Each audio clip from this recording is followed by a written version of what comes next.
अस्सलाम वालेकुम दोस्तों, मेरा नाम समीर जावेद है और आज हम एक इंटरेस्टिंग चीज़ सीखेंगे और वो है कि एमएस वर्ड में किस तरह से एक रेज्यूमे बनाया जाता है। रेज्यूमे और सीवी हम लोग आप अक्सर यूज़ कर रहे होते हैं और समझ रहे होते हैं इनका एक ही पर्पस है। इनका पर्पस तो एक ही है, ऑब्वियसली आपकी एक जो आपके एक्सपीरियंस हैं उनको पोर्ट्रे करना। हाउएवर इनमें एक फ़र्क है, वो ये कि एक रेज़्यूमे जो है वो बड़े कंसाइज़ इन्फॉर्मेशन कंटेन करता है, वो बड़ी टू द पॉइंट इन्फॉर्मेशन होती है उसमें, और उसमें आपके जो स्किल्स हैं, जो आपके एक्सपीरियंसेस हैं, उनकी एक समरी होती है। और इसी तरह से एक रेज़्यूमे जो है वो एक जॉब को ज़हन में रखते हुए उसको टेलर करके या उसके मुताबिकत के लिहाज से उसको बनाया जाता है। इसी तरह से एक सीवी जो है समझ लें एक रेज़्यूमे का एक एनहांस्ड फॉर्म है।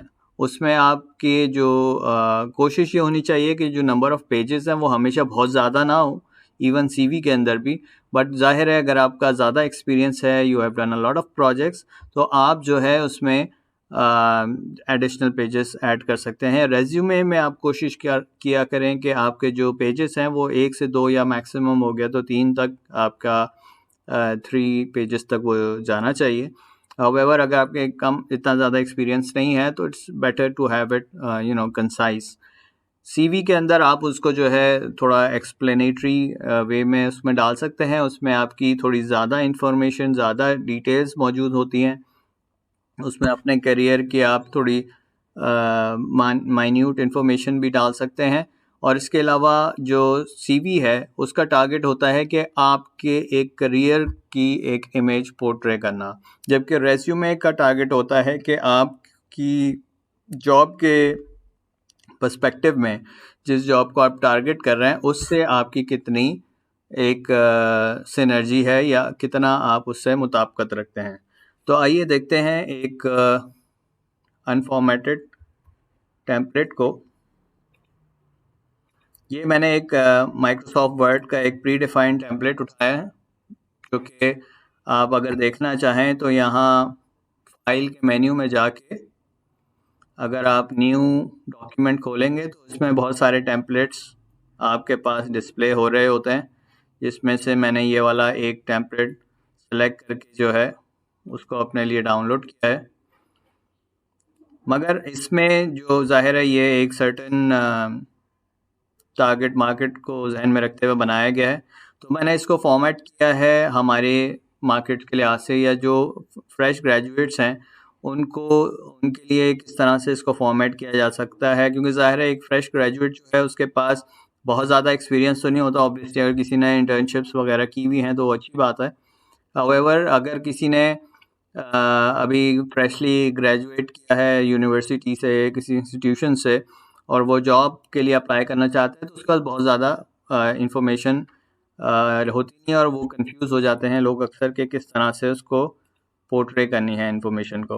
तो मैंने इन चीज़ों को मद्देनज़र रखते हुए ये एक टेम्पलेट तैयार किया है।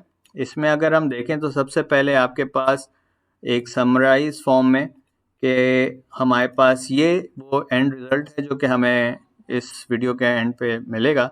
तो हम यहाँ तक पहुँचे कैसे, ये मैं आपको साथ साथ बताता जाऊँगा। इसमें आपने अपनी इंफॉर्मेशन के अलावा अपनी तस्वीर, नाम, अपनी contact details, email address, website, ये सब कुछ मेंशन करना होगा। तो सबसे पहले हम स्टार्ट करते हैं आपकी इमेज से। कोशिश करें कि आप जो यहाँ पे इमेज डाल रहे हों वो एक प्रोफेशनल और एक प्रॉपर थोड़ी फॉर्मल सी तस्वीर हो। अगर इनफॉर्मल भी है तो it should be a good picture, जिसमें कि you are not looking doing something informal या इस तरह से। तो ये जो अगर आप टेम्पलेट यूज़ करते हैं ये वाला, इसमें तरीका ये है कि आप जो पिक्चर इसमें ऑलरेडी मौजूद होती है उस पर राइट क्लिक करके फिल के ऑप्शन में जाएंगे। फिल के अंदर जाके आप पिक्चर सेलेक्ट करके और यहाँ से आपने पिक्चर सेलेक्ट कर लेनी है। तो आपकी जो पिक्चर है वो जो इस टेम्पलेट के लिहाज से इस फॉर्मेट के अंदर वो उसको एम्बेड कर देगा। ये एक सर्कल के अंदर मौजूद है, इस तरह से आप देख रहे हैं एक सर्टन फ्रेम के अंदर। इसके अलावा यहाँ आपने अपना नाम लिखना है, यहाँ आपने लास्ट नेम लिखना है। इसके बाद जो सबसे इम्पॉर्टेंट चीज़ एक रेज्यूमे के अंदर आती है वो है ऑब्जेक्टिव। ऑब्जेक्टिव हम लोग अक्सर ये गलती करते हैं कि हम बहुत सारे टेम्पलेट्स इंटरनेट पे मौजूद हैं जिनको आप उठा के कॉपी पेस्ट करके अपनी रेज्यूमे के या सीवी के अंदर डाल देते हैं, मगर इसका अक्सर जो है ना वो जो असल मकसद है वो लॉस हो जाता है इसमें। जो भी आपका रेज्यूमे देखता है ना वो सबसे पहले ऑब्जेक्टिव पढ़ेगा, तो कोशिश करें कि ऑब्जेक्टिव में आप इसको इस तरह से लिखें कि जो पढ़ने वाला है इस रेज्यूमे का उसको पता हो कि आपने कुछ सोच के इसमें लिखा है, ना कि आपने एज इट इज़ कहीं से उठाया और इसमें पेस्ट कर दिया है। तो इसमें जो सबसे अच्छा तरीका है इसको लिखने का कि आप पहले तो अपना गोल अपने जहन में रखें। जिस वक्त आप ये ऑब्जेक्टिव लिख रहे हों, आपके जहन में ये बात होनी चाहिए कि आप जिस जॉब के लिए ये रेज्यूमे भेजने जा रहे हैं उस जॉब में आप क्या अचीव करना चाहते हैं। इसमें आप दो एस्पेक्ट रखें, एक तो ये कि आप अपनी लाइफ में क्या अचीव करना चाहते हैं, दूसरा ये कि आप इस जॉब में रहते हुए किस तरह से इसको अचीव करेंगे। तो जैसे मैंने इसमें लिखा है कि आप जो है ये मेंशन कीजिए इसमें कि आप क्या करना चाहते हैं और किस तरह से करना चाहते हैं। फॉर एग्जांपल जिस तरह से मैंने लिखा है कि मैं अपने आप को मैं अपना जो एरिया ऑफ इंटरेस्ट है, जो भी मेरी इंटरेस्ट है या जो भी मेरी की फील्ड है जिसमें मैंने ग्रेजुएशन की है या जिसमें मेरी एक्सपर्टीज़ है, मैं उसमें अपने आप को ग्रूम करना चाहता हूँ, ग्रो करना चाहता हूँ। इस तरह के अल्फाज आप यूज़ करते हैं उसमें, और आप उसमें इसके बाद अगले पार्ट में आप ये लिखें कि आप जिस कंपनी के लिए अप्लाई करना चाह रहे हैं उसमें मैं आप अपनी किस तरह से जगह बनाएंगे और आप जो है उसके लिए अपने आप को वहाँ पे इस्टेब्लिश करने के लिए क्या यूज़ करेंगे। अब ये आप देख रहे होंगे ये जो कुछ अल्फाज मैंने लिखे हैं ये basically these should be your की स्ट्रेंथ। तो आप अपनी एक तरह से इस जुमले में जो भी रीडर है उसको ये बता रहे हैं कि आपकी स्ट्रेंथ्स क्या हैं एज अ पर्सन। तो आप साथ साथ आप ये बता रहे हैं कि आप इस कंपनी में अपने आप को इन स्ट्रेंथ्स को यूज़ करते हुए अपनी जगह बनाएंगे या आप अपने आप को ग्रो करेंगे, जो भी है आपका। तो आप जो है ये चीज़ें जहन में रखते हुए जब एक ऑब्जेक्टिव को लिखेंगे, बिकॉज ऑब्जेक्टिव सबसे पहली चीज़ होती है जो कि आपके नाम के बाद अगर लिखा हुआ है तो वो पढ़ा जाएगा आपकी रेज्यूमे के अंदर। दूसरा हम आ जाते हैं कॉन्टैक्ट डिटेल्स, आपका एड्रेस। ये बड़े अच्छा फॉर्मेट इसमें दिया हुआ है, इसमें आप अपने इनपुट कर सकते हैं इनपुट्स, और बड़ा प्रेजेंटेबल सा भी है जो कि एक विजुअली बड़ा अच्छा लगता है देखने में। तो आपने यहाँ पे कॉन्टैक्ट नंबर दे देना है। कोशिश करें आप एक नंबर या दो नंबर दे दें, बहुत ज़्यादा एक नंबर सोनी भी एक थोड़ी इनअप्रोप्रिएट सी बात लगती है। एक ईमेल एड्रेस आप यहाँ पे मेंशन करें। अगर आपका कोई आपने कोई वेबसाइट बनाई हुई है या आपका कोई चैनल है या कोई भी आपकी इस तरह के ब्लॉगिंग या इस तरह का कोई पेज बना हुआ है तो वो मेंशन कर दें। एक अच्छी अप्रोच होती है यहाँ पे इस तरह की चीज़ें लिखना, ताकि जो भी आपका रेज्यूमे गो थ्रू कर रहा है उसको पता चले कि आप कुछ कर रहे हैं अपनी तरफ से, आप फ्री नहीं बैठे हुए। इसके अलावा जो एक चीज़ मैंने ऐड की है इस टेम्पलेट के अंदर वो है एक्सपीरियंस एंड प्रोजेक्ट्स की। बेसिकली एक्सपीरियंस जो आपके नए फ्रेश ग्रेजुएट्स हैं, ज़ाहिर है उनके चांसेस ये हैं कि उनके पास एक्सपीरियंस नहीं होता या उन्होंने की भी होती है, कहीं ना कहीं इंटर्नशिप की भी होती है, जो कि अच्छी बात है। और उस इंटर्नशिप का अगर आप रिकॉर्ड लिखना चाहें तो यहाँ लिख सकते हैं। उसके साथ साथ अपने प्रोजेक्ट्स की भी डिटेल लिख सकते हैं, जैसे कि अगर आपने इंटर्नशिप की है फॉर एग्जांपल तो आप कंपनी का नाम लिख दें, कब आपने वहाँ इंटर्नशिप की थी, रोल क्या था आपका वहाँ पे। इसके अलावा प्रोजेक्ट्स डिटेल लिख सकते हैं, प्रोजेक्ट का नाम, किस ईयर में आपने ये प्रोजेक्ट किया था, फॉर एग्जांपल आपका उस प्रोजेक्ट करने में क्या रोल था। तो बहुत बेसिक सी आप डिटेल्स डाल के इसको यूज़ कर सकते हैं। तो एक आपके एक कंसाइज वे में आपकी समराइज फॉर्म यहाँ पे दिख जाएगी एक्सपीरियंसेस की, प्रोजेक्ट्स की। इसके अलावा जो नेक्स्ट एस्पेक्ट आता है हमारे पास वो आता है बिजनेस स्किल्स का। देखिए आप जो भी कंपनी में अप्लाई करने जा रहे होते हैं तो बिजनेस स्किल्स और टेक्निकल स्किल्स जो भी आपका रोल है, टेक्निकल या नॉन टेक्निकल रोल, जिस रोल के लिए भी अप्लाई कर रहे हैं उसके दो एस्पेक्ट्स होते हैं। एक तो उस रोल को परफॉर्म करने की आपके पास एक्सपर्टीज़ क्या है, those are considered technical skills. दूसरी आपकी होती हैं आपकी ऑर्गेनाइजेशन में या आपके उस रोल को परफॉर्म करते हुए उसके अलावा जो आपकी स्किल्स हैं वो आपके बिजनेस स्किल्स में आ जाती हैं। तो बिजनेस स्किल्स को आप पहले अपना लिस्ट डाउन करें कि आप क्यों एक्सपर्टीज़ आपकी क्या हैं, क्या आप कर सकते हैं, किस लिए आपके ख़्याल में ये चीज़ें इम्पोर्टेंट हैं। और ज़ाहिर अगर आप फ्रेश ग्रेड हैं तो आप जो अपनी यूनिवर्सिटी लाइफ में या जो अपनी आपकी एकेडमिक लाइफ अभी तक गुजरी है उसमें आपको थोड़ा बहुत अपने बारे में अंदाज़ा हो जाता है कि how you are good with people और नॉट, या आप किस तरह से कम्युनिकेशन आपकी कैसी है। इसके अलावा आप की प्रेजेंटेशन की कैपेबिलिटी कैसी है। इस तरह की चीज़ें हैं, आपकी टीम प्लेयर हैं आप, तो इस तरह की चीज़ें आप अपने बिजनेस स्किल्स के अंदर ज़रूर लिखें।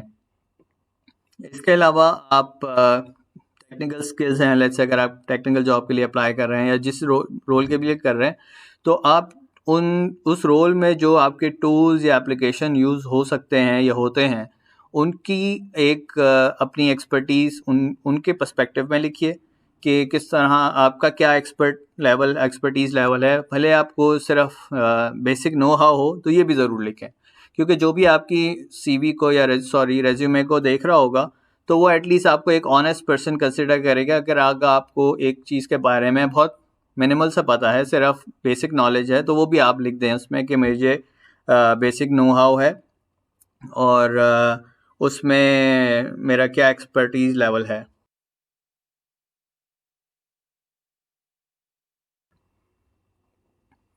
इसी तरह आप जो टूल्स हैं जॉब से रिलेटेड या उसके अलावा भी जो हैं वो आप उसमें मेंशन कर दें टेक्निकल स्किल्स में।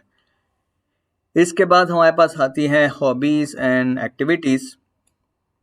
यहाँ पे आप वो चीज़ें लिखें जो अपने फ्री टाइम में आप कर रहे होते हैं। आप वर्कआउट करते हैं, रीडिंग करते हैं, रिसर्चिंग करते हैं, तो ये आपकी हॉबीज़ में आ जाती हैं। इसके अलावा आप एक्टिविटीज़ लिखें।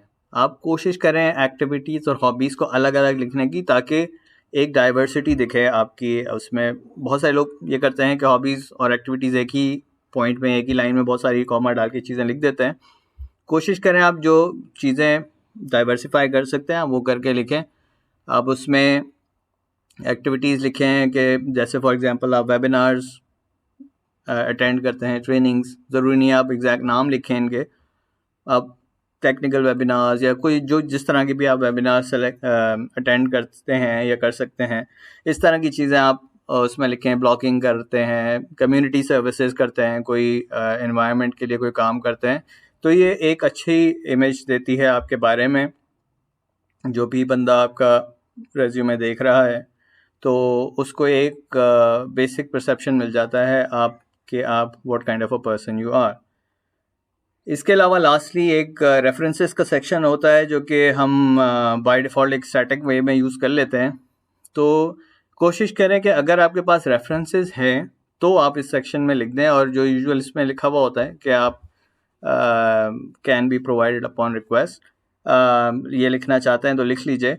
लेकिन अगर आप के पास रेफरेंसेस नहीं हैं, कोई you don't have someone to refer you, तो आप इसको ना लिखें, बजाय इसके कि कोई आपसे पूछ ले कि अच्छा कोई रेफरेंस बताएं, आपने लिखा हुआ है and you don't have a reference, तो वो एक अजीब सी बात हो जाए। तो ओनली राइट रेफरेंसेस अगर आपके पास कोई एक्चुअल रेफरेंसेस मौजूद हैं।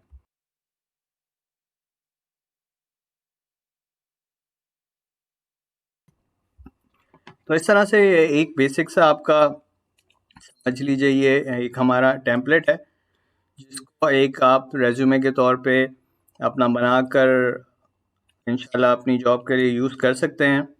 इसमें आपको बहुत सारी चीज़ें यूज़ करने को मिलेंगी। इसमें आपको फॉर्मेटिंग की भी ज़रूरत पड़ सकती है, तो अगर आपको उसमें ज़रूरत हो तो मैं वीडियो की डिस्क्रिप्शन में वो लिंक भी डाल दूँगा। मेरी कुछ वीडियोस हैं जो कि वर्ड की फॉर्मेटिंग और प्रिंटिंग के हवाले से, मार्जिन्स वगैरह की सेटिंग के हवाले से मैंने बनाई हुई हैं, तो वो आप देख सकते हैं। उसमें आप उसको फॉलो करते हुए देख सकते हैं किस तरह से आप फॉर्मेटिंग कर सकते हैं, किस तरह से स्टाइल चेंज कर सकते हैं, तो वो आपको काफ़ी हेल्पफुल रहेंगी। तो ये थी हमारी आज की वीडियो।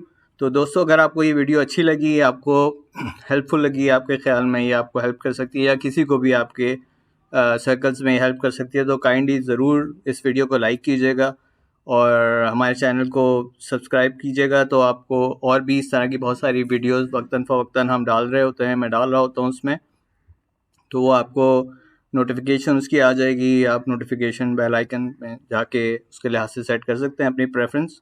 तो जो भी नई वीडियो आएगी तो आपको उसकी नोटिफिकेशन मिल जाएगी, और अगर वो आपके लिए हेल्पफुल होगी तो बड़ी खुशी होगी मुझे कि मेरी वजह से किसी को मदद हुई। तो नेक्स्ट टाइम अगली वीडियो तक के लिए इंशाल्लाह फिर मुलाकात होती है। अपना ख्याल रखिएगा। अल्लाह हाफिज़।